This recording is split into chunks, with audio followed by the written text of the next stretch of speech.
Nepotism rocks वाले दुनिया में आप कैसे निकल आए? मतलब यू आर अ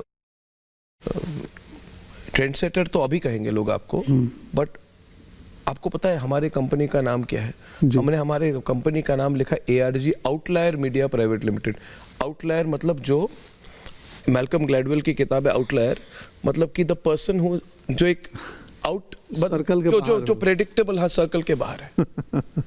तो मुझे लगता है आप आउटलायर हैं जी। और नेपोटिज्म रॉक्स के दुनिया में आउटलायर बनना बहुत मुश्किल है।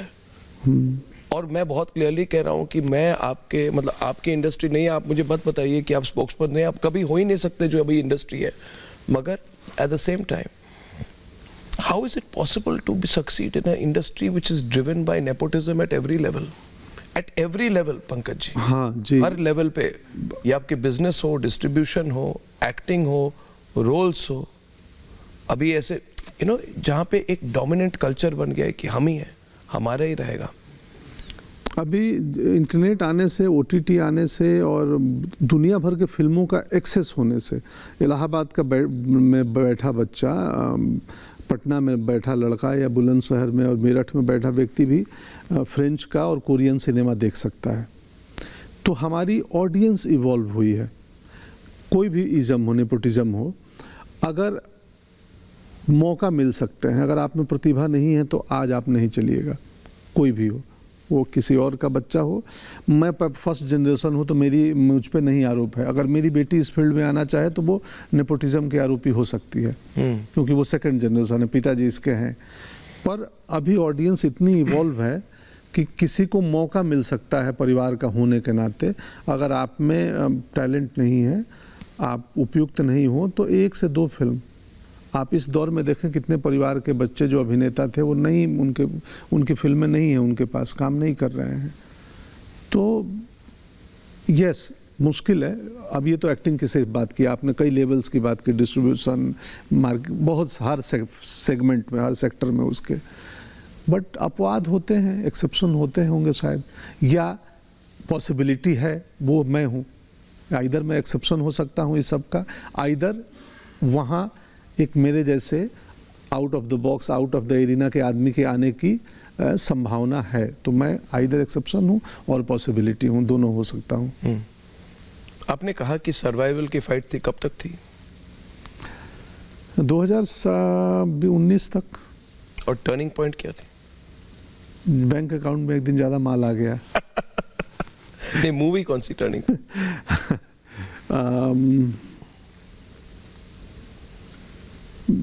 न्यूटन के बाद से होने लगा था, और मिर्ज़ापुर के बाद से ज़्यादा। मिर्ज़ापुर के बाद से ब्रांड्स आने लगे मेरे पास, बड़े बड़े होर्डिंग्स लग गए, और मुझे नहीं यकीन था कि कभी मैं ब्रांड एम्बेसडर बनूंगा किसी चीज़ का। तो मैं सोशली ब्रांड जुड़ता था, इलेक्शन कमीशन से जुड़ा हुआ था, खादी से जुड़ा हुआ था, बट ये व्यावसायिक ब्रांड्स आए तो उस 26-27 ब्रांड का ब्रांड एम्बेसडर हूँ। और सब अच्छे, मैं उनमें भी बहुत मूल्यांकन करता हूँ कि भाई ये मैं प्रयोग करूँगा क्या, हाँ मैं भी इस्तेमाल करूँगा। मुझे बहुत बड़ा ये भी बोलने में शर्म आती है, झिझक होती है। हमारी फिल्म इंडस्ट्री बहुत बड़े PR मशीनरी के साथ चलती है। मुझे पता है। हाँ, आप तो पता है, हम मुंबई, हम दूर रहते हैं इनसे। हाँ, मैं आपको देखना चाहता था पास से। क्यों? क्या गलती की है? गलती नहीं की है, मैं आपकी इंडस्ट्री बहुत लाइक करती है। नहीं एक बहुत बड़े स्टार है, हाँ, अब पता नहीं, वो अपने कोई प्रोग्राम करता है, बिग बॉस टाइप के कुछ प्रोग्राम, तो उसमें उन्होंने जाके कहा था कि ज़्यादा बोलोगे तो चैनल ही बंद करवा देंगे। तो ऐसा लव अफेयर है हमारा आपके इंडस्ट्री के साथ। नहीं, दुनिया डेमोक्रेटिक है हमारे, मगर मुझे लगता है कोई किसी को बंद नहीं करा सकता। नहीं, कोई किसी को बंद और कुछ नहीं, लोकतांत्रिक दुनिया है। और हमें अपने अटल जी के व्यक्तित्व से मैंने नहीं सीखा कि जो मुझे नापसंद करे उसे भी मैं पसंद करूंगा जी। डिसएग्रीमेंट का भी एग्रीमेंट होना चाहिए कि I am agree. But do you idolize Atal ji? क्या आप कभी पॉलिटिक्स पे इन्वॉल्व थे? स्टूडेंट पॉलिटिक्स हो? मैं विद्यार्थी परिषद में, आप ABVP पे थे? ABVP में था। और तो क्या आप आइडलाइज करते थे अटल जी को? हाँ। कब की बात है वो? 95-96 तो PM करने के पहले? हाँ, PM बनने के 93 से 95। 93 के 95 के दौर में तो अटल जी तो बिल्कुल प्रोमिनेंस में थे। हाँ, और सब लोग उनकी बातों को सुनते थे, आइडल थे। बहुत भीड़, मतलब गांधी मैदान की भीड़ में मैं 2 ही बार गया हूँ, 2 रैली। कभी मिले थे उन्हें? दूर से देखा हूँ, एक मंच पे भाषण दे रहे थे, मैं श्रोता दर्शक था, सुनने गया था। क्या अच्छा लगता था उनके बारे में आपको? उनके विचार, उनके वक्तव्य, उनके बोलने की शैली, वो समस्याओं को जिस तरीके से रखते थे कि राजनीति हो या सिनेमा, देखिए एक मुझे हमेशा लगता है ना कि उसमें वो बहुत बहुत बारीक और इंटरलिंक्ड है, परफॉर्मेंस इंक्लूडेड है। इन आपसे मिल के आज मैं बहुत बेबाक आदमी हूँ, नॉनसेंस भी हूँ थोड़ा, तो पत्रकारिता में भी परफॉर्मेंस की ज़रूरत है थोड़ी। हम अपनी कहानी को सिनेमा के थ्रू, हमारा अच्छी बात है कि हमारे में मैंने लिखा हुआ है कि ये एक्टिंग ही कर रहा है पहले से। बाकी चीज़ों में आप अपनी बात 2-1 लाख लोगों को कह रहे हैं, तो आप प्लान तो करके आएंगे ना कि कैसे मैं इस बात को रखूँगा। तो अगर बातचीत में प्लानिंग इन्वॉल्व हो गई तो परफॉर्मेंस हो गया।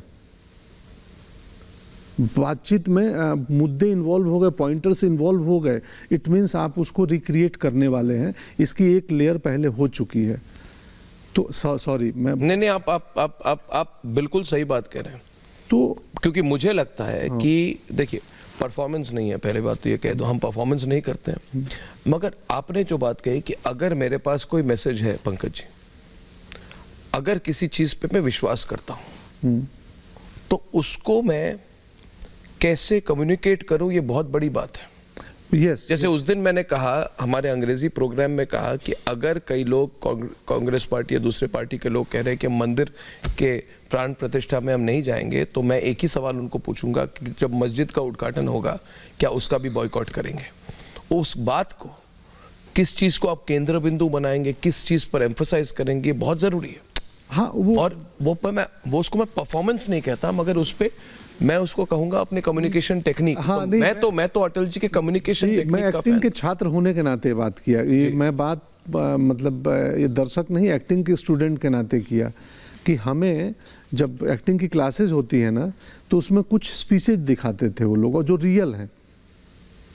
तो वो अचानक मुझे ना वो अटल जी के भाषण और क्या अच्छा लगता था, फिर मेरे दिमाग में ना बहुत लेयरिंग चलती है, तो मैं कहीं चला गया था अपनी एक्टिंग क्लास पे, और वहाँ से आ गया ये संदर्भ। पर वो अटल जी में क्या अच्छा लगता था, उनकी बोलनी, जैसे अपने बात को, समस्याओं को, अपने विचार को जिस तरीके से रखते थे, रोचक बना के रखते थे, उनको सुनने में मज़ा आता था। सिर्फ विचार नहीं होते थे, विचार बहुत ही मनोरंजक तरीके से होते थे, टाइमिंग कमाल होती थी कि आप हंसेंगे भी। पॉजेज जो उनके होते थे, व्यंग भी था, जबरदस्त सटायर। जो पॉजेज होंगे, उस पॉजेज में वो खाली नहीं होगा, वो भरा होगा, सब टेक्स्ट होगा उसमें। कोई एक स्पीच, हाँ, मुझे याद नहीं है इस वक्त कह पाना मुझे।